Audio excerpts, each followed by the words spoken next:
Verbos usados na cozinha, parte 2. To bake.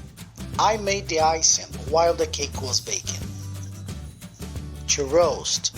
Roast the chicken for an hour and baste it every 15 minutes. To baste. Don't forget to baste the chicken at regular intervals. To grill. I'll grill the chicken rather than fry it. To cut. Put the fish on the board and cut fillets. To chop. Chop the broccoli before putting in the pan. To mince. Mince 2 garlic cloves on the board. To pour. Pour the melted chocolate into the mold.